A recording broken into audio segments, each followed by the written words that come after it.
ঘরের মধ্যে কোন কোন জিনিস থাকলে জিনেরা আকৃষ্ট হয় এবং ক্ষতি করার চেষ্টা করে, অত্যন্ত গুরুত্বপূর্ণ বিষয়।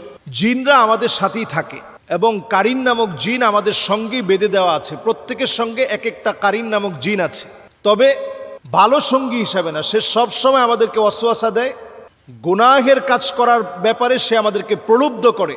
এবার আসুন, ঘরের মধ্যে কোন কোন জায়গায় কোন কোন বিষয়ের কারণে জিন আসে। যেমন ধরুন, আমাদের ঘরের মধ্যে আমরা অনেক সময় জুনজুনি রাখি এবং পর্দাগুলোর ভিতরে এখন স্টাইলিস্ট যে পর্দাগুলো রয়েছে, ওই পর্দাগুলোর ভিতরে আপনি দেখবেন যে জুনজুনি বাজতে থাকে। এগুলো আমরা এখন প্রত্যেকের ঘরে এখন ফ্যাশনেবল এই পর্দাগুলো ব্যবহার করি এবং সেখানে জুনজুনি বাজতে থাকে। নবী সাল্লাল্লাহু আলাইহি সাল্লাম আমাদেরকে সতর্ক করেছেন, লা তাদখুলুল মালাইকা বাইতুন ফিহি জুলজুল। এই যে জুনজুনি অথবা নূপুরের যে আওয়াজ, ছোট ছোট বাচ্চারা নূপুর পরে, পায়ের মধ্যে নূপুরের ঝুনঝুন ঝুনঝুন করে আওয়াজ হয়, এটার কারণে জিনের আকৃষ্ট হয়। আপনি চিন্তাও করতে পারবেন না, খুবই সিম্পল সাধারণ বিষয়, কিন্তু জিনেরা এতে করে আকৃষ্ট হয়, রহমতের ফেরেশতারা চলে যায়।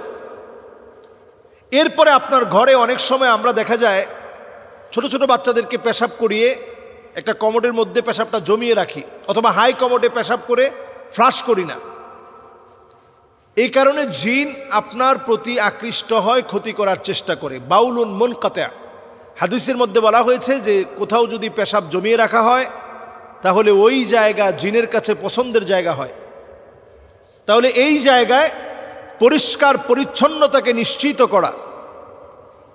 এরপর নবী সাল্লাল্লাহু আলাইহি সাল্লাম আমাদেরকে হাদিসের মধ্যে জানিয়েছেন, জিলদু নামির, বিভিন্ন প্রাণীর চামড়াকে আমরা, মৃত প্রাণীর চামড়াকে আমরা ঝুলিয়ে রাখি। বিদেশ গেলে দেখবেন অনেকে হায়নার চামড়া নিয়ে আসে।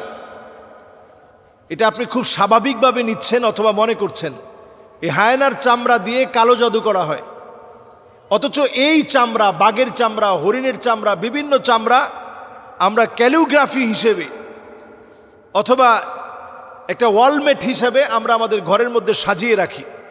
নবীজি সাল্লাল্লাহু আলাইহি ওয়াসাল্লাম সতর্ক করে গেছেন, এটা জিন ঘরের ভিতরে আকৃষ্ট হওয়ার একটা কারণ। নবী আলাইহিস সালাতু ওয়াস সালাম এরপর আমাদেরকে সজাগ সচেতন করলেন, জিন ঘরের ভিতরে আকৃষ্ট হওয়ার আরেকটা কারণ কাতিউ রাহিম, আত্মীয়তার সম্পর্ক যে ঘরের মধ্যে থাকে না। সন্তান হয়ে মাকে দেখতে পারে না, সন্তান হয়ে বাপকে দেখতে পারে না, সন্তান হয়ে আত্মীয় স্বজনের খবর তো নেয় না, নিজের ভাইয়ের খবর নেয় না। এইরকম ব্যক্তিদের ঘরে দুষ্ট জিনেরা আসে। রহমতের ফেরেশতারা এমন ঘরে থাকে না, দুষ্ট জিনেরা এই ঘরের ভিতরে আসে। এরপর নবী সাল্লাল্লাহু আলাইহি সাল্লামের হাদিস থেকে বোঝা যায় যে ঘরের ভিতরে পুতুল থাকে, তাসাউর, বিভিন্ন রকম মূর্তি থাকে, বিভিন্ন রকমের ছবি থাকে। এই ঘরগুলোর ভিতরে রহমতের ফেরেশতারা আসে না।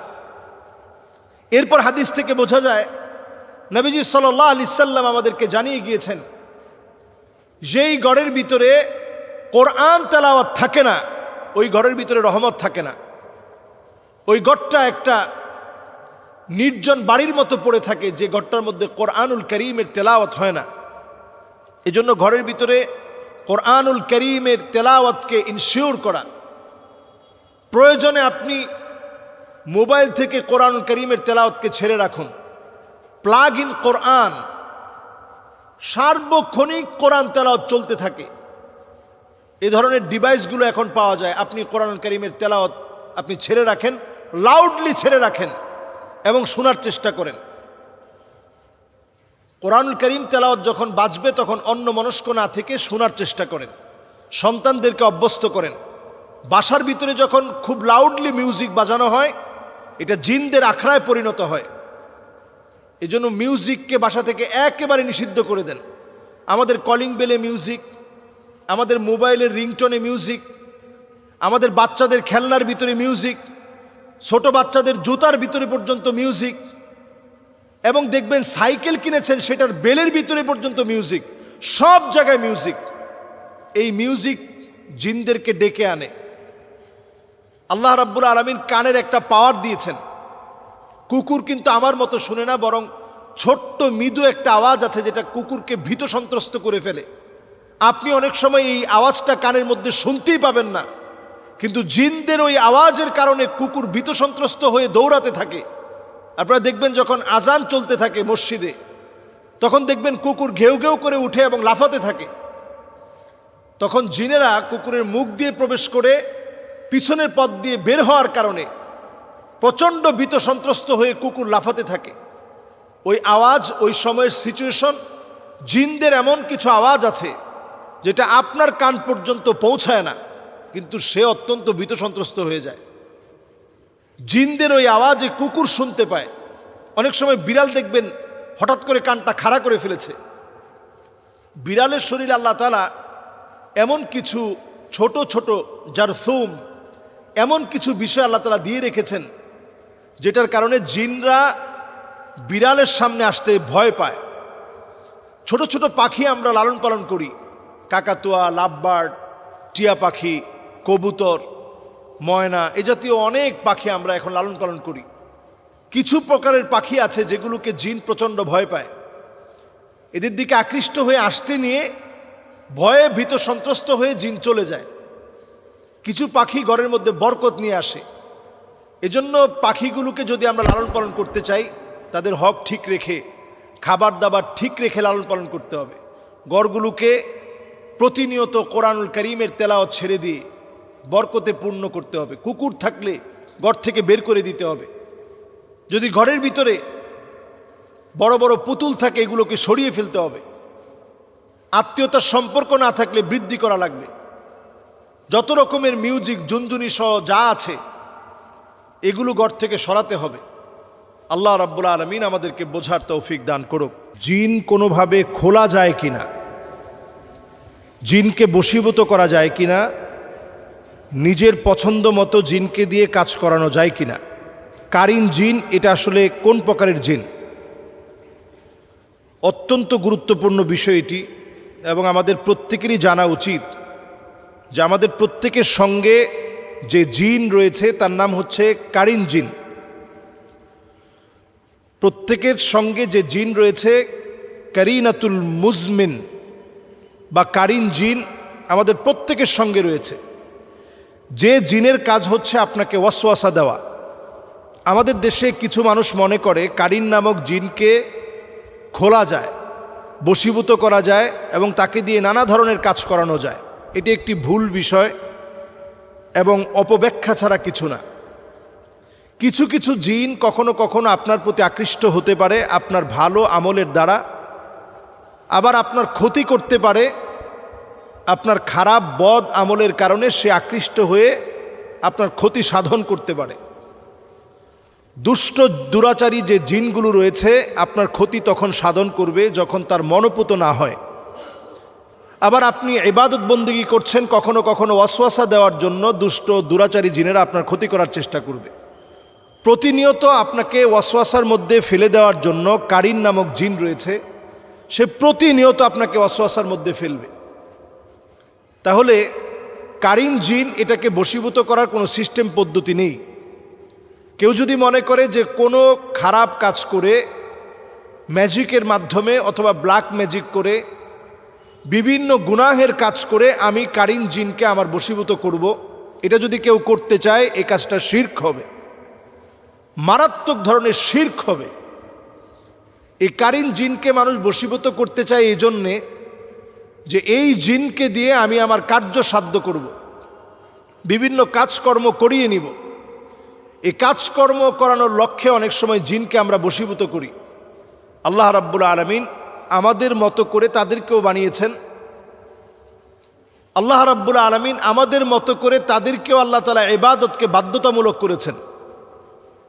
শরীয়ত আমার উপরে যেভাবে অর্পিত তার উপরও শরীয়ত ঠিক একইভাবে অর্পিত। আল্লাহ তাআলা মানুষকে বরং জিনের চাইতে শক্তিশালী বানিয়েছেন বহু দিক থেকে। জিন আপনার তেমন কোনো ক্ষতি করতে পারবে না যদি আপনি প্রতিনিয়ত কিছু কিছু বিষয়গুলো আমল করেন। যদি আপনি প্রতিনিয়ত আয়াতুল কুরসি পড়েন, সূরা ইখলাস, সূরা ফালাক, সূরা নাস পড়েন, সূরা জিন যদি আপনি তেলাওয়াত করেন, ঘুমানোর আগে যদি সূরা জিন 3 বার তেলাওয়াত করেন, ফজরের পরে যদি আপনি 3 বার তেলাওয়াত করেন, কিছুদিনের ভিতরেই জিন আপনাকে ভয় পাবে। তাদেরকে বশীভূত করা লাগবে না। আপনি দেখবেন কোনো জিন আপনার কোনো ক্ষতি করবে না, বরং আপনার ভক্ত হয়ে যাবে। কিন্তু বশীভূত করে আপনি বিভিন্ন ভাবে তাদেরকে দিয়ে কাজ করাবেন, এই চিন্তা টাকা অর্থ কামাবেন, তখন তারা আপনার ক্ষতি করতে না পারলেও আপনার পরবর্তী প্রজন্মের ক্ষতি করবে, আপনার সন্তানদের ক্ষতি করার চেষ্টা করবে। যেহেতু আপনার হায়াতটা খুবই লিমিটেড, আমরা সর্বোচ্চ নবীজি সাল্লাল্লাহু আলাইহি সাল্লামের হাদিস অনুযায়ী বাইনা 60 ওয়া 70, 60 থেকে 70 বছর আমরা হায়াত পেয়ে থাকি। এর বেশি অনেকে পায়, আল্লাহ তাআলা হায়াত দিয়েছেন এজন্য পায়। নর্মালি আমরা 60 থেকে 70 আমাদের নবী সাল্লাল্লাহু আলাইহি সাল্লামের উম্মতদের গড় আয়ু। স্বাভাবিকভাবে আমরা 60-70 বছর বাঁচি। আর একটা জিন 2500, 3000, 3500 বছর পর্যন্ত বাঁচে। তো সে আপনার প্রতিশোধ নিতে না পারলেও পরবর্তী প্রজন্মের প্রতিশোধ নিবে। এজন্য এই বিষয়টা অত্যন্ত খেয়াল রাখা দরকার যে জিন নিয়ে ঠাট্টা করার বিষয় না। আমরা কারিন জিনকে, এখন এই শব্দটা একেবারে পরিচিত, অনেকেই এই কারিন জিনকে বশীভূত করার বিভিন্ন মন্ত্র শিখছেন, নানাভাবে এটাকে কিভাবে বশীভূত করা যায়। এই ধরনের মন্ত্রতন্ত্রে বিশ্বাস করে ঈমান ধ্বংস করা যাবে না। নবী সাল্লাল্লাহু আলাইহি সাল্লাম বলছেন, মান আতা কাহিনান আও আররাফান ফাসাদ্দাকাহু বিমা ইয়াকুল ফাকাদ কাফারা বিমা উনজিলা আলা মুহাম্মদ সাল্লাল্লাহু আলাইহি সাল্লাম। কেউ যদি এই জাতীয় কর্মকাণ্ড করে, বিভিন্ন জিনকে বশীভূতকরণ অথবা এই ধরনের গণকদের কথাবার্তা এগুলা যদি বিশ্বাস করে, ফাকাদ কাফারা বিমা উনজিলা আলা মুহাম্মদ সাল্লাল্লাহু আলাইহি সাল্লাম, নবীজি সাল্লাল্লাহু আলাইহি সাল্লামের উপরে যা অবতীর্ণ হয়েছে সে কেমন যেন এটাকে পুরা অস্বীকার করলো। কাজী এই জাতীয় কর্মকাণ্ড পুরোপুরি আমাদের মন থেকে বাদ দিতে হবে। এবং জিনরা কোনোভাবেই আমার চাইতে শক্তিশালী না। একটা আয়াত আপনি মুখস্থ করে নেবেন, ওয়াল্লাহু খায়রুন হাফিযান ওয়া হুয়া আরহামুর রাহিমিন। এই আয়াতে কারিমাটা প্রতিনিয়ত পড়েন, ইনশাআল্লাহ কোনো জিন আপনার চাইতে শক্তিশালী হতে পারবে না। বশীভূত করা লাগবে না, এমনি তারা আপনার ভক্ত হয়ে যাবে, আপনার দ্বারে কাছে তারা ঘেঁষতে পারবে না। ক্ষতি করা তো অনেক দূরের বিষয়। এজন্য আমরা আমল করার চেষ্টা করব, প্রতিনিয়ত নিজেদেরকে আমল দিয়ে আমরা সাজিয়ে রাখার চেষ্টা করব। আল্লাহ রাব্বুল আলামিন আমাদেরকে তৌফিক দান করুক। আসসালামু আলাইকুম ওয়া রাহমাতুল্লাহি ওয়া বারাকাতুহু।